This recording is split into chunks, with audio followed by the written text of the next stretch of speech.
धामी, जहां पर पिछले तकरीबन 400 सालों से एक ऐसी परंपरा मनाई जाती है जिसमें स्थानीय लोग आपस में पत्थरों की जो बारिश है वो करते हैं, यानी कि पत्थर का जो मेला है वो खेला जाता है। इसके पीछे की क्या परंपरा है और आखिरकार इस तरह का जो भयानक खेल है वो क्यों खेला जाता है, इन तमाम चीजों की जानकारी के साथ हमारे साथ यहाँ पर मौजूद है राजघराने के जो प्रतिनिधित्व करते हैं। सर, सबसे पहले आपका नाम जानना चाहेंगे और ये परंपरा क्यों इतने समय से है ऐसी मनाई जाती है? जी हाँ, मेरा नाम जगदीप सिंह है। मैं धामी राज परिवार का प्रमुख हूँ। तो ये जो परंपरा है ये काफ़ी समय पहले से, जब मानव बलि हुआ करती, प्राचीन काल से मनाई जाती है। ये पहले ऐसा हुआ करता था कि यहाँ पे मानव बलि हुआ करती थी धामी क्षेत्र में, और वो मानव बलि इसलिए हुआ करती थी कि मानव बलि करने के बाद जो रक्त है वो भद्रकाली माता को लगाया जाता था, और उससे ये माना जाता था कि यहाँ पे हमारे क्षेत्र में सुख समृद्धि आती है, हमारे क्षेत्र के में आपदा नहीं आती, कोई महामारी नहीं आती, कोई बीमारी नहीं आती। तो इसलिए मानव बलि दी जाती थी। पर हमारी जहाँ जब एक रानी थी, उसको ये पसंद नहीं था मानव बलि देना। तो उसने ये विचार किया, जब हमारे एक महाराज की डेथ हो गई, राज साहब की डेथ हो गई, तो स्वर्गवास हो गए, तो उन्होंने देखा कि सती होने से पहले, तो उन्होंने एक परंपरा बनाई कि अब मानव बलि को बंद किया, और उसके बदले में उन्होंने ये जो पत्थर का खेल है ये शुरू किया। तो उनके साथ उन्होंने धामी क्षेत्र के जो लोग थे, जैसे एक खुंद बनाए जो थे, राज परिवार था, जठौती था, तुनड़ू थे, तुनसू थे, और दूसरी तरफ अच्छा, एक तरफ कटेड़ू थे और दूसरी तरफ थे जमोगी। तो ये सारे मिलके खुंदों का जो है वो पत्थर का खेल खेलते थे, और जब उनको पत्थर लगता था तो वो उसी तरह भद्रकाली माता के तिलक कर होता था, और इस तरह इस मेले का आयोजन किया जाता है। जी, जब इस मेले को खेला जाता है, क्या इसमें सिर्फ जो आपके परिवार के लोग होते हैं वही सम्मिलित होते हैं या फिर और जो लोग हैं वो भी इसमें पार्टिसिपेट कर सकते नहीं, मैंने आपको बताया कि राज परिवार तो इसमें है ही है। हैं? तो राज परिवार के साथ जो खुंद हैं इसमें, जो मैंने आपको खुंद आपको बताए, जी। वो खुंद ही पार्टिसिपेट करते हैं इसमें। हम्म। और इसके अलावा क्या बोलते, किसी को वहाँ पे लिख के भी लगाया है हमने, और लोगों को बताते भी हैं कि इसमें कोई और पार्टिसिपेट ना करे, क्योंकि अगर कोई करता भी है तो वो अपने ही रिस्क पे, अपने ही जिम्मेवारी पे वो पार्टिसिपेट करता है, इसमें किसी की जिम्मेवारी नहीं। जी, जब ये मेला आयोजित किया जाता है तो कैसे पता चलता है कि किसका जो खून है वो लगेगा माता को जो चढ़ाया जाएगा? हमारे यहाँ से पहले से ही यहाँ से वॉलंटियर्स होते हैं, जो हमारे यहाँ जुड़े होते हैं, जो जो वहाँ पे हमारे साथ जाते हैं, और उनके वो सारी स्थिति देखते रहते हैं। वहाँ पे उनके हाथों में झंडे होते हैं।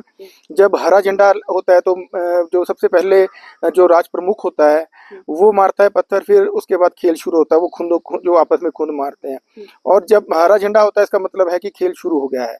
और वो जैसे ही लाल झंडा जले खड़ा करेंगे वो, तो उसका मतलब ये हो गया कि किसी को लग गया है, अब खेल बंद हो जाता है। तो पहले ऐसी परंपरा होती थी, पहले लेडीज जाती होती थी। तो जो लेडीज पहले अपनी जब शुरू होना होता था तो हरी चुन्नी लहराती थी, और जब खत्म होता तो वो लाल चुन्नी लहराती थी। पर अब वॉलंटियर्स जाते हैं। जी, तो सुरक्षा व्यवस्था को लेकर किस तरह के इंतजाम, क्योंकि हमने देखा जैसे चौक पे जी हाँ। जहाँ पर वो सारा चीजें होती है, ट्रैफिक को कैसे कंट्रोल करना है, क्योंकि काफी देर तक चलता है जी ये। हाँ, जी हाँ, ये ऐसा है कि हमने एडमिनिस्ट्रेशन को भी पहले सूचित कर देते हैं कि कई किस्म के लोग आते हैं यहाँ पे, कई शरारती तत्व भी होते हैं। तो एडमिनिस्ट्रेशन यहाँ पे अपनी जो पुलिस है जो भी है उसको वो अपने पहले भेज देते हैं सुबह के टाइम।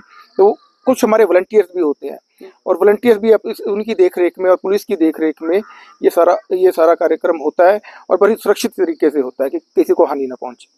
जी, कितनी समय तक ये चलता है? क्या कभी ऐसा हुआ है कि 1 डेढ़ घंटा हो गया और किसी को चोट ही नहीं लग रही हो, और ऐसा कभी हुआ है ऐसा इंसिडेंट? जी हाँ, बहुत कम हुआ है ये, क्योंकि मेरे को काफ़ी समय हो गया है, 25 साल से ऊपर हो गया इसको करवाते हुए। पहले बुजुर्ग करवाते थे, तो मैंने कभी ये नहीं देखा। लगता है कभी 5 मिनट में भी लग जाता है, तो बहुत कम समय है जो आधे घंटे से ऊपर चलता है। बहुत कम समय मैंने देखा, 1 या 2 बार शायद देखा होगा, बाकी ये उस टाइम हो जाता है।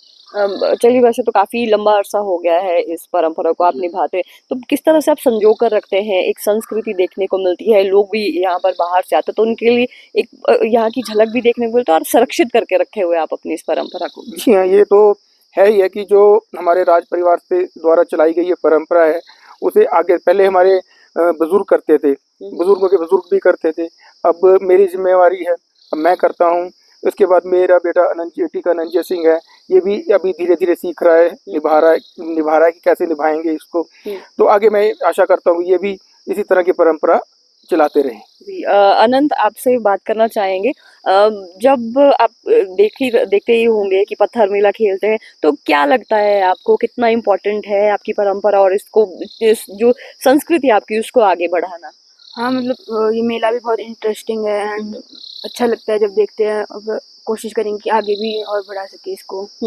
तो ऐसे देख के लगता है इतना खतरनाक है, किसी को अगर चोट लग गई या ऐसा कुछ, क्या क्या भाव आता है मन में? हाँ कभी कभी लगता है लेकिन इतना नहीं।